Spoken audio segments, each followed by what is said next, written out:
ব্যাপারটা হচ্ছে আমি শুরুতে একটু কই। হ্যাঁ, আমরা এই বাগানটা 2022 থেকে বদ্ধ আসছিল, পুরা জঙ্গল আসছিল। তখন আমরা পঞ্চায়েতের দ্বারস্থ হই। পঞ্চায়েতের দ্বারস্থ হওয়ার পরে এলাকার প্রধান, এখানের খোকনসা যে সভাপতি আসলো, বুথ প্রেসিডেন্ট, উনি সহ এলাকার যারা অভিভাবক তারা সহ আমরা বুদ্ধি দিছে মুখ্যমন্ত্রীর দ্বারস্থ হইতে। আমরা তখন মুখ্যমন্ত্রীর দ্বারস্থ হওয়ার পরে আমাদের যে প্রধান, তার 3 জন লোক প্রতিদিন আগে মুখ্যমন্ত্রীর কাছে, মুখ্যমন্ত্রী যাওয়ার পর ঠিক আছে এই বিষয়টা আমি দেখবো বাগানটা কীভাবে চালানো যায়। তখন তারা লগালো সোসাইটির অর্ডার দিছে। সোসাইটি কইছে যে ঠিক আছে এটার সোসাইটি করে দাও বাগানটা। লগলে পঞ্চায়েতে জানাইছে, পঞ্চায়েতে এসে সোসাইটি করে দিয়ে গেছে, প্রধান সহ সোসাইটি করছে।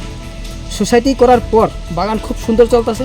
এরপর আমরা সোসাইটির থেকে, কমিটির থেকে আমরা আবার পঞ্চায়েতে জানাইছি আমরা পাট্টা বা ঘরগুলো কেটে পাইতাছি না। একটা ডেপুটেশনে গেল যে আমরা কেটে পাইতেছি না, আপনাকে জানতে চাই। তারাই কইলো যে ঠিক আছে ডিএম যাও, বিডিওর কাছে যাও, গিয়ে একটু জানো সমস্যা কী আছে। তখন আমরা গেছি, পরে আমরা কিছু পেয়ার করো, তোমরা যেহেতু পাট্টা পাইছো না। আমরা পেয়ার করছি, আমরা পাট্টা মোটামুটি রেডি হয়ে গেছে। 48টা পাট্টা লাগে আমরা পেয়ার করছিলাম। এর মধ্যে পেয়ার করার আগে একটা এখানে সভা হয়েছিল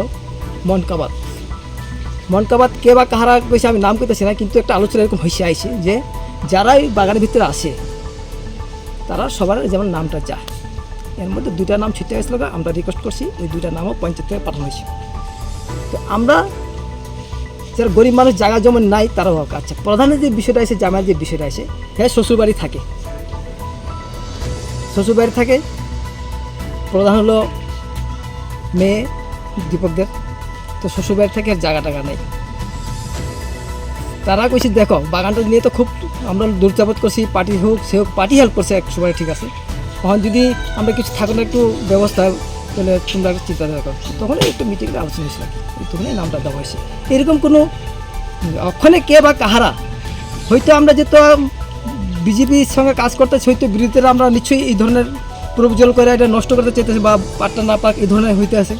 যদি এটা নিয়ে কোনো ক্ষোভ থাকে আমরা আলোচনা করে এটাও বাদ দিতে পারি, অসুবিধা নেই। কিন্তু এটা বাধ্য এরকম চাই না, কারণ একটু গরিব মানুষ। আজকের পর আমরা সব শ্রমিকরা মিলে আমরা পেয়েছি, যে মানে বাগানের মধ্যে জারি আছে, রেশন কার্ড জারি আছে, সবই নাম মানে কেউ যাতে বঞ্চিত না। আমরা সব শ্রমিকরা যে ওই ফাঁক বাসিটা দিই। হ্যাঁ, এইভাবে আমরা তো কোনো ব্যক্তিগত কোনো জায়গা সম্পত্তি নাই, কিছু একটা জায়গা বাবার পিতৃ সম্পত্তি কিছু আছে। আমরা তো বাগানের শ্রমিক, দীর্ঘদিন দিন আমরা কাজ করে যেতেছি, এটা 5 মালিক আমরা, বাসিটা 5 মালিক আমরা।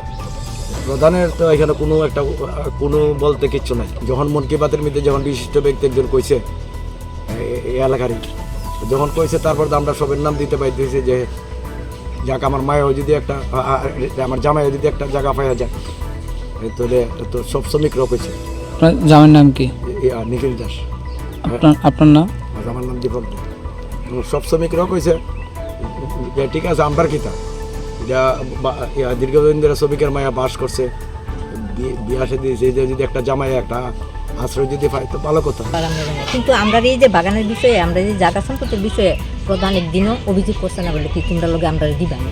আমরা ডাকলো প্রধান আছে ওই সেদিন মন কি বাতের মধ্যে ব্যক্তিগত নাম হয়তো উল্লেখ করতাম না, আইসার কাছে মন কি বাত কথা হয়েছে, বিভিন্ন ধরনের কথা হয়েছে। এরপরে উঠলো জায়গা সম্পত্তি নিয়ে, যে তখন তাইনে কইছে যে আচ্ছা তোমরা একটা কথা বলতেছি, তোমরা পারমানেন্ট লোক বাদে এক্সট্রা যারা আছে তারারে যদি আমি এই পর্যায়ে টাইনা আনি তাহলে তোমরা রাজি নি। তো এটা তো আমার নিজের গাড়ির দিকে আমি তাই জায়গা দিতাম না বা সম্পত্তি দিতাম না। তখন আমরা সবাই কইছি হ্যাঁ দেন, এতে কোনো আমরা অভিযোগ নেই। কালকে যে অভিযোগটা করেছে পুরোটাই মিথ্যা অভিযোগ। এটা তো মিথ্যা